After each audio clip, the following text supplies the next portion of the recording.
Hello everyone, welcome back here to another amazing video. Today I'm going to give you an exclusive tour of the oldest museum in East Africa, that is the Uganda Museum, and I'm going to focus most on the first car to arrive in Uganda and also the cars of the former presidents of Uganda from Obote, Amin, and the car up to the current president of Uganda. After touring the cars, I'm going to be showing you other stuff you can find in the Uganda Museum. So right now I'm at the main entrance, and let me go inside and we start our tour. So here at the entrance you'll find pictures taking you back in the years before even Uganda's independence. These pictures, okay, they are interesting, but what we are going to find inside is more interesting than this. We have some information here about the museum, and also the entrance fees are over there. All right, let's go inside. Hey. Hello. You're most welcome. Thank you. My name is Jude. Jude. So I'm going to take you and tour the museum. Yep. Let's go. Thank you, Jude. Our tour guide is Mr. Jude, and Mr. Jude has told me he does airport pickups. What else do you do, Mr. Jude? I do. Please speak yourself here. I do. Like tour. I'm a professional tour guide, so I can tour you around Uganda. And any place you want to tour around Uganda, I'm available, and I'm an expert. Okay. So we are going to be Hold on. Independence Pavilion of Science and Industries. So let me first give you a brief background about this museum. This museum is the oldest museum in East Africa. Wow. It was, and even in Uganda it is the oldest. It was established in 1908. Wow. Which means that it is 116 years now. Okay. But it was first placed at Fort Lugard. Fort Lugard is found along Old Kampala Road, currently, where you can find the Gaddafi's Mosque. Yes, I know that place. Opposite Old Kampala School. Yeah. In 1942, the museum was shifted. But how it came to be established there at Fort Lugard, the protectorate government cooperated with the local people and they started organizing the objects which made the first museum. I was still telling you, in 1942, the Fort Lugard place became small, and the museum was shifted to Makerere at Gary Center. Okay. Then that place also became small. Then in 1953, the plan of constructing this building started. Okay. But it was officially opened on 8th October 1962. After 2 years after our independence. On 8th October 1962, okay. The first prime minister was called Milton Obote. Oh, okay. Let me show them this information. Science and Industry. This pavilion was opened by the Prime Minister, the Honorable Sir Milton Obote, on 8th October 1962 to mark the attainment of Uganda's independence. That's interesting. So, this is the first car to be introduced in Uganda. Okay. And this car transported the royal people, the kings and queens. Oh. Before they brought these cars which used fuels, but at first it was first pulled by human. Okay. Like this. Then later they introduced horses. Okay. They used horses. Okay. Yes. So this belonged to the kings of Buganda? Yes. Oh. Before they brought these current modern car which use fuels. Wow. Then this is the first. Okay. Let me have a question before you go to this. How many years back are we looking at here? Here, it's around 100. It's 100 years plus. So it was brought in 1800s. It was brought by the British. Oh, okay. So this is the first Ford car to be introduced in Uganda. This car was made by Henry Ford. Okay. Henry Ford in 1925, and it was introduced in Uganda by the first governor of Uganda, Sir Hexes Bell. He's the one who used to drive this car, and it is a real car, and it is still have its original engine. Wow. This is the original engine. For example, its original spark plug. They are still on the radiator. Everything is still original. Yes, it's still original. This is interesting. Then Ford model 1925. T-model. T-model. Yes. So the car it can run? It can. Really? Yes. You start it and we see. Yeah, I can't start it, but you can take the look of the tires. Okay. Oh yeah. Man. Then this is the first boat to be introduced in Uganda. This boat is unique.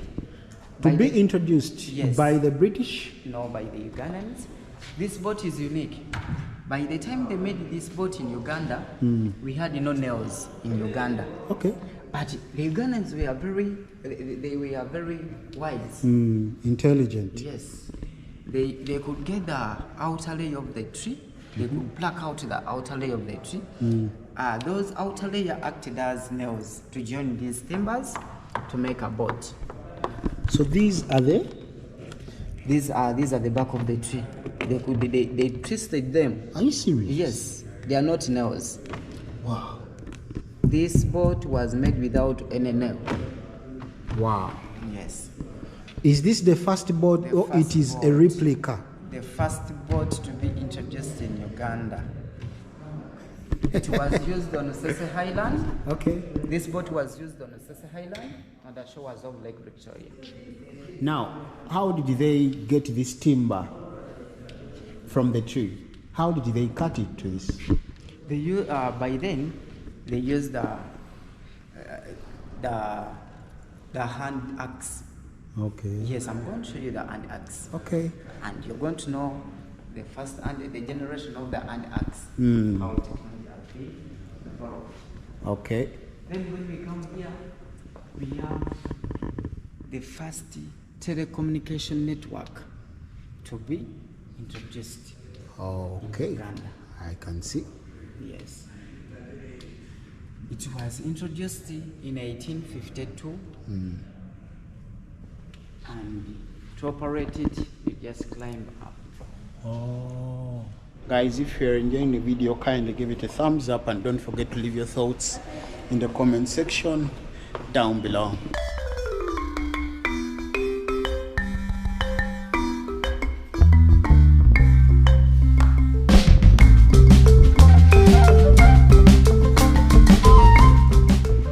This is a Mercedes-Benz car. It is bulletproof. Okay. This car, Uganda hosted the first Pope in 1964. Then the second Pope, John Paul II, visited Uganda in 1993. And that Pope used this car.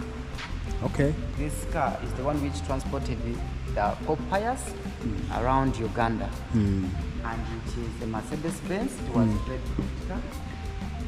It is a Mercedes-Benz, but some say that it resembles a Roman. Yeah. Wow. Can we have a look inside? And it is a bulletproof. We can't have a look inside. We can't go inside, guys. That's how it looks inside. I don't know if the camera is doing it justice.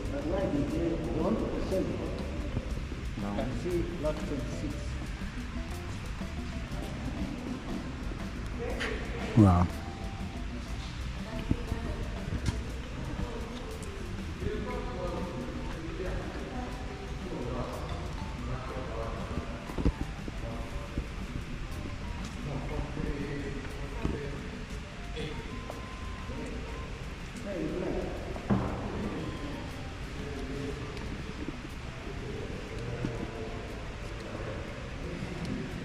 Then these are ceremonial cars.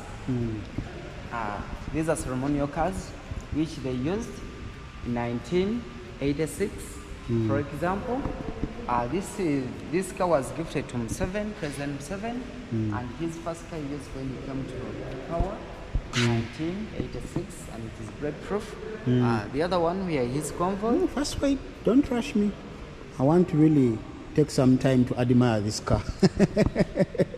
It is a good car. Yeah, this is a cross country. Yeah, it's a cross country car. I see many people have put their signatures here. It's not allowed. Eh? I see others have put their signatures there. Oh, kids, school kids, okay. Because the place hosts students many times. So this is President Museveni's first car. Ooh. This is how it looks from behind. Unfortunately, we cannot go inside. I see the car has a camera on top. Even behind. Wow. So it could see where the president is going. Yes. To detect any danger. Okay. So this one we are his convoy. They are all bulletproof. Oh. Okay, they were part of his convoy. Yes. So these were part of his convoy, as the tour guide has told us. Let's have a tour around the cars. Man, they are all bulletproofed. Bulletproof cars. Unfortunately, we cannot tour inside the cars.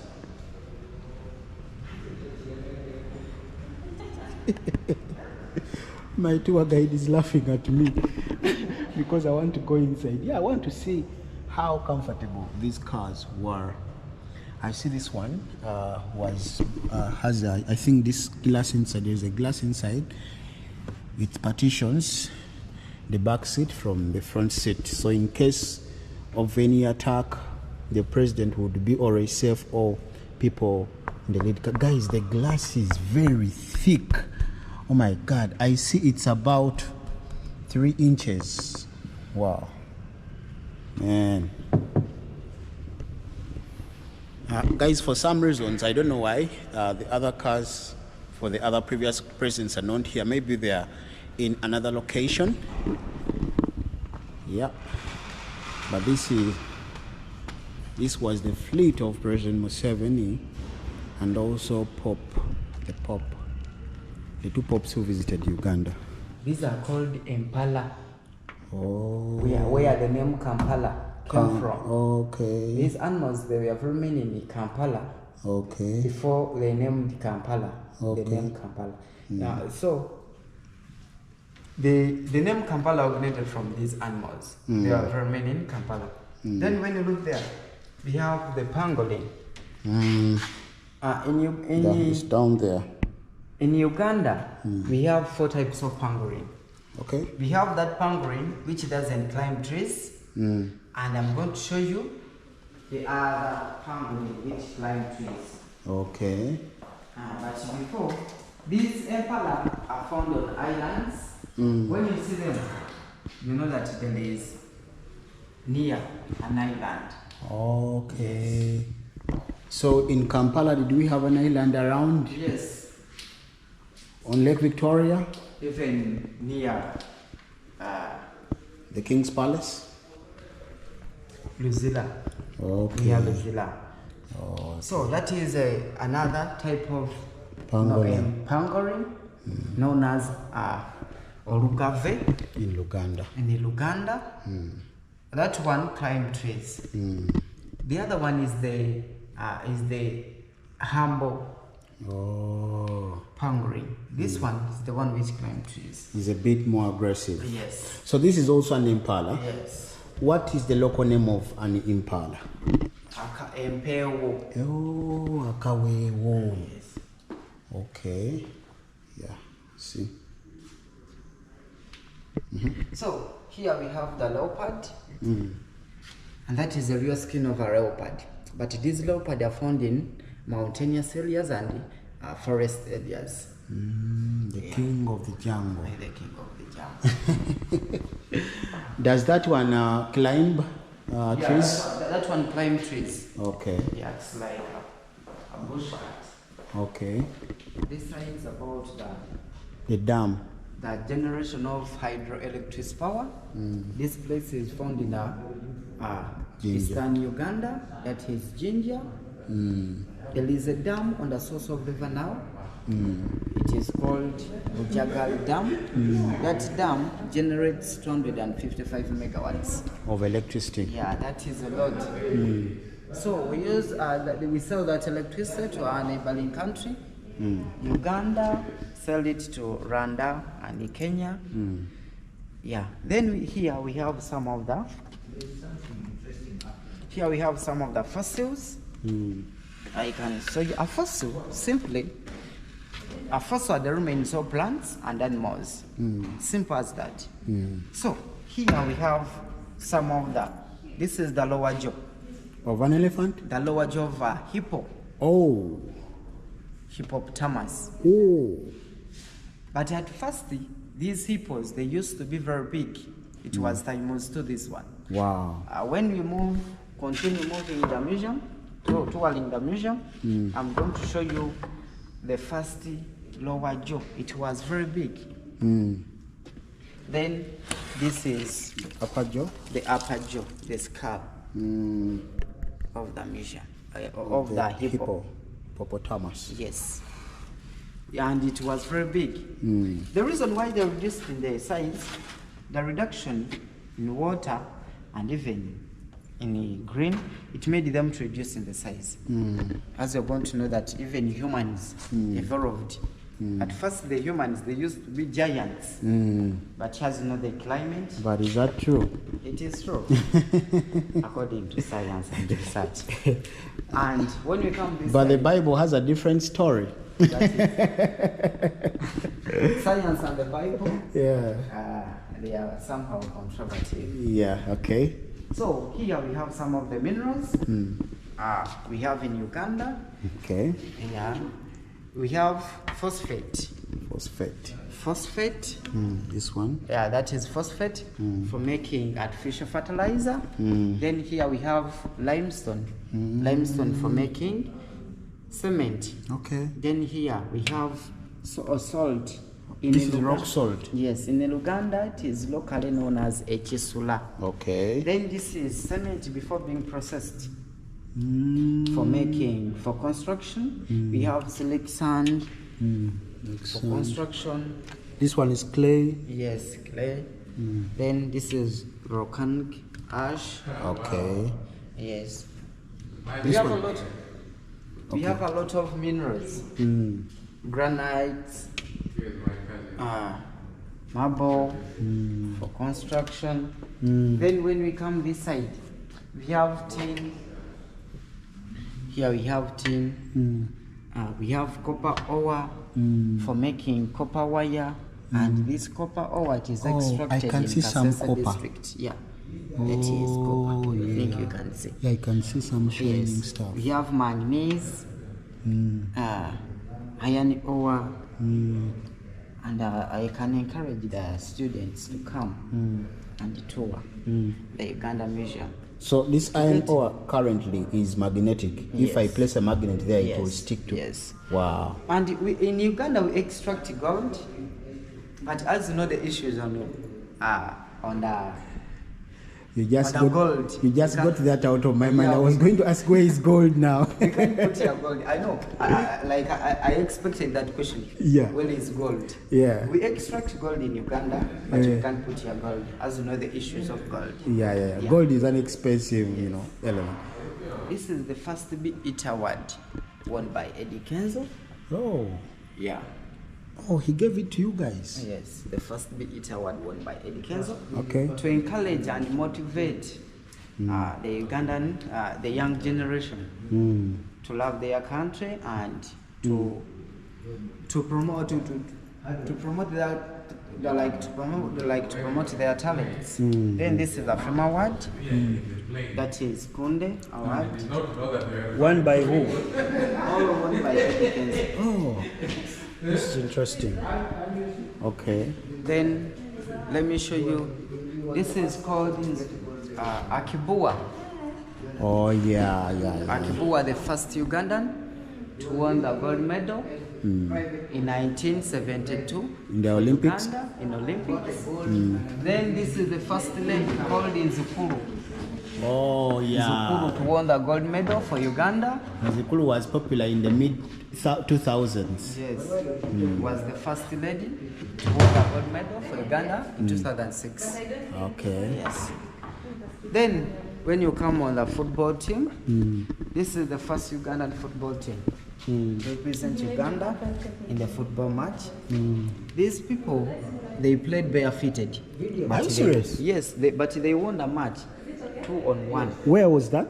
That was they were playing with the UK. That was 1956. So in the UK they played barefooted and they won the match. They won the match. During the first match, they used the boots. Then they beat them 1 goal. Then the second, first half. Yes. Then the second, They removed the they shoes. removed the shoes. And they won. They scored 2-1. So they were not used to the boots. They made records. Yes. That was 1950. Wow. Guys, Africans, we are made different. This side is about petroleum exploitation. Okay. We discovered that we had oil in 1920 by the Europeans, Okay. but it commercially began exploitation in 2006 by Wow. the invasion of the Chinese. So I'm going to show you the places in Uganda now. Currently, there is ongoing extraction of oil in the city, in Hoima city, near the shores of Lake Albert. Lake Albert. When you go to Bunyoro, that side, there is ongoing extraction of oil, and in Maction 4, there is ongoing extraction of oil. So this is a drilling bit. We have oil in Maction Falls as well? Yes. Wow. Yes. This is a drilling bit. The machine which breaks the rocks, making the way for the pipes for the easy extraction of oil. Oh.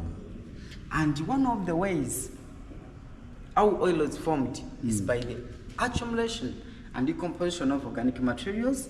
Those are mainly plants and unicellular organisms. Here? Yeah. Okay. Wow, I'm going back to School. That is chemistry, biology. chemistry, geography.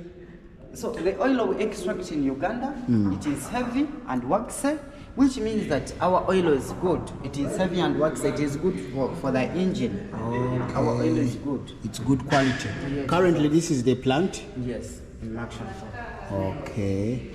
Then these are the samples of our oil before being processed. We have Joby 4, Kasemeni, and Imputa. Those are local names. These are the samples of our oil on primary stage. Before Why being is this one processed. called Imputa? It is extracted from the lake, and they named it after the fish called Imputa. Imputa Nile Patch? Yes. Okay. Then this is the oil and gas machine. The machine which is used to extract oil from underground by a method known as drilling method. This machine is both electrical And manual. They connect here the pipes and they pump oil, come out. You can see even the oil. Oh, so this one has been used before. Yes. And these are the safety gears for the people who operate on the machine. These are the safety gears. How someone should put on those who operate on the machine. I told you there is ongoing extraction of oil in Maction 4. Yeah. Oh, so the giraffe is here watching over people taking over their land. Incredible. This statue is for the guy known as Ham Mukasa. Ham Mukasa was the first Ugandan to learn how to read and write in English. Hamukasa was born in 1870 to Cesari's family, and this guy, due to his brilliance, he was the first Ugandan to learn how to read and write in English. When the missionaries came in 1877, and this guy, due to his brilliance, and when King Mwanga went into exile, this guy collaborated for his return into the palace of Uganda at the age of 14. This guy was supposed to be even among the Ugandan martyrs, but he was lucky enough, by the time they ordered for the killing of the Ugandan martyrs, this guy was out of the palace. So he got a chance to live. He died in 1956. So basically, we had audio-visual heritage. We are going into archives to show Ugandans and the world how people enjoyed music way back from 1930s. So here we have the gramophones. These are called gramophones. But these gramophones are kind of a bit different.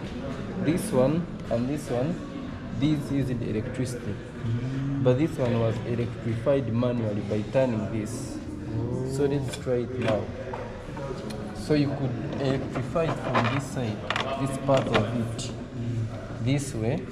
Now I'm trying to electrify. It generates its own electricity. Yes, now I'm trying to charge it. So that's how they could charge it manually. It has batteries inside? It had what? It has batteries inside?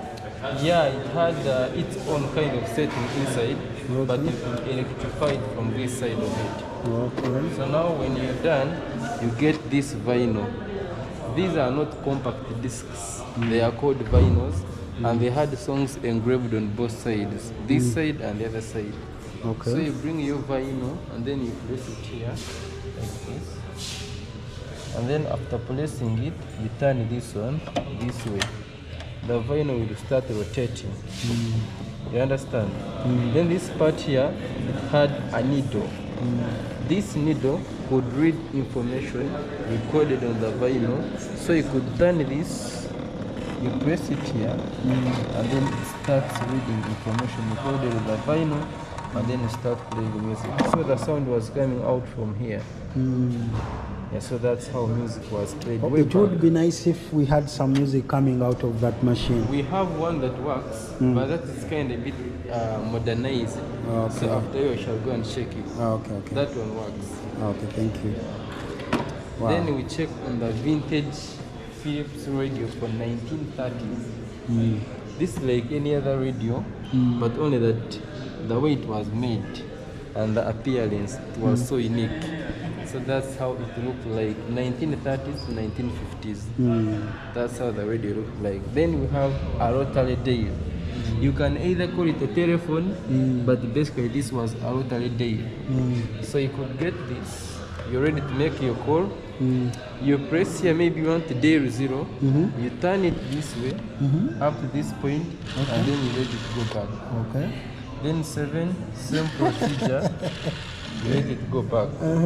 5, same procedure, you let it go back. Wow. In case you make a mistake and you put a wrong digit, you will call a wrong person. Wow. So you have to hang up and then you call again. You Wow. understand? Yes. So this was attached on a wall to get signals. Okay. This is what we could use to get signals. Capture signals. Yeah. So that's how the rotary dial was used around 1890s. Okay. Yeah. Then here we have the cassette radio. It had a provision for cassette tapes and then radio stations. So this is the tape which we could use to play music. So music was recorded here on this tape. Maybe in case you've missed a part you like most, you rewind it. You understand? Wow. You rewind the music back. Maybe you want some part and you can still push it forward this way. Yes, so that's how the cassette tapes were used. Then you put it back, this, you close, and then you start playing music. Nice. Then this also had a provision for radio stations and then cassette tape, but for it was kind of a bit small compared to this one. Yeah. And they used battery cells. The battery cells. So you put around 6 battery cells and then you start enjoying your music. Wow. You check on the radio. This is called Sabali Dao radio, 1970s. So it's like any other normal radio, but only that these radios had key specifications. Like check the outside part of it, the exterior. This is wood. Unlike the normal Looks like radio you see mahogany. today. Yeah, sure, mahogany, because it would last for so many years. Yeah, so this was in the 1970s. Then did you see this kind of DVD? Yeah, so this one, first check out this. That's what we could insert in the DVD. So we could insert it here. This. You see, put it right way. Go inside. Has refused to go inside. It should go inside. That basically it was inserted in here. Okay. This space, yeah. So for the kids born in the 90s, early 2000s, this is how we used to enjoy film. Rainbow, MacGyver. Then you have the videography camera. You see this? This had no specification for taking pictures. Okay. It was basically for music, and actually the lens is still working. When you check from the other side, Okay. the lens is still working, and this is for 1950s. However much it looks kind of a bit modern, but has stayed for so many years. 1960s. 1950s, not 60s. Yeah. Let's try to look through the lens and see. Let's try looking through the lens. I'm going to use a camera to look through the lens of another camera. Right. Yeah. I see that. Yeah. Yeah. Yeah, this is Yeah, I've seen. yeah, then check out this kind of Ranger television. This kind of set. You can't find it anywhere in Uganda today. Are you serious? This one doesn't work, but it was used around 1970s. Wow. This was portable. You have your screen, you can turn on, you can turn off at the same time. It's black and This white. was so portable, yeah. Wow. Then you It's have a holy grail. yeah, the whole set. Yeah. Yeah. Then you have the colored television from 1970s. Yeah, I think this is. I've seen people. Some people still actually have such things. Only that you can't find this kind of like exterior. They have the same televisions, but they're kind of a bit modernized. Then we have this Kodian. I hope you know the Yamaha company. Yeah. I know Basically Yamaha. known for making motorcycles And music and instruments. music instruments, yeah. So this is a Kodian. I remember my father had this kind of Kodian. Wow. So people could hire it on a Sunday, they play in the church and after bring it back home. Oh. And so, I also saw Idi Amin liked to play this instrument. yes, even if you have watched Jose Chameleon's songs, there's somewhere using such kind of Kodi. Is this one functioning? It doesn't work. Oh, okay. But of course, if you fix it, how it can work. Okay. So this was for playing. But I see music. the body is in a good shape. It's very nice, yeah. The body is so nice. So when you fix it, I hope it can work. Nice. These are arms which are being used during the tribal wars. You can call them spears. So these arms were being used by different tribes during the tribal wars. But Basoga and Uganda, before they went to the war, they used these wolf-fish shells to pray to their small gods for protection and victory in the war. As nowadays we can use Qur'ans and Bibles to pray to our God for protection. If that was serious to stab and kill, they moved with this poison pot. This is the poison pot. The poison was made from smell and some mixed with some herbs. They could place here the poison and the arrow the person to death. This is called a stretcher, which acted as our first love ambulance. It was carried by 4 people to the other side and to this side. Then here are the remains of a guy known as Chibuka, who fought and expanded the kingdom of Uganda. Chibuka was gifted with tactics. He used to fight without being seen. They used to think that Chibuka was a god of war. But this guy was just wise. He could just climb at the top of the tree and hide there and start throwing spears without being seen. They could see spears coming before they knew, and they called him the god of war, that he could fly. But when they knew that this guy could not fly, they targeted him. He was in Western Uganda and was speared to death. So the museum collected some of his parts. For example, number 1 is Chibuka's lower jaw. Where you're seeing number 1 is Chibuka's lower jaw. Then inside here, his private parts. Can I have a look? It is reflected by the mirror. Oh. All the private parts are there. Okay. Then Those are the real ones. yes, His original private parts. Yes, but for example, the penis is covered with it, glycerol. Oh, okay. Then this is the leopard skin he used to put on as his clothes. Then inside here there is this umbilical cord. Then this is the spear. Some of the spears he used in the war, but they are repaired. Okay. Then here we have the beginning of Uganda. There is a guy known as Semei Kakunguru, who was the collaborators with the colonialists. This gun was the first gun to be introduced in Uganda and was gifted to that guy known as Semei Kakunguru. That is the guy I'm talking about. And these are the clothes which replaced the back cloth. In Uganda it is called your lubugo. Then these are the cow shells. These cow shells acted as our currencies. It is called Ensimbi Nganda in Uganda. And they acted as our currencies by then, but nowadays they've evaluated. These are the ambangos where they used to tie on the slaves. So when the Arabs came, they started what you call long distance trade. This is ivory they took from Karamoja. This is salt. This is tortoise shells.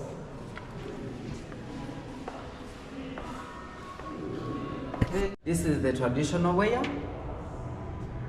This is the gomas. This gomas at first it was called suka, introduced by the Europeans. Then the Indian guy came and redesigned it. The Indian guy was called Gomez.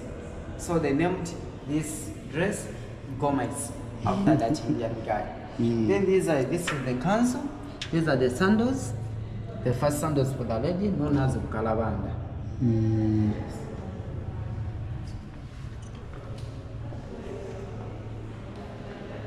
Told you the back cloth can be used to make different things. This is a shirt made from the back cloth or bugo.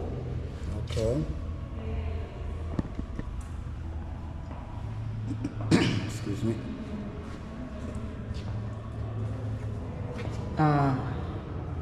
Here we have traditional architectures.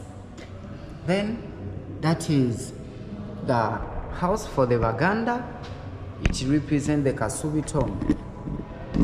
And that is how the Baganda build their houses. That one represents the Kasubi tomb.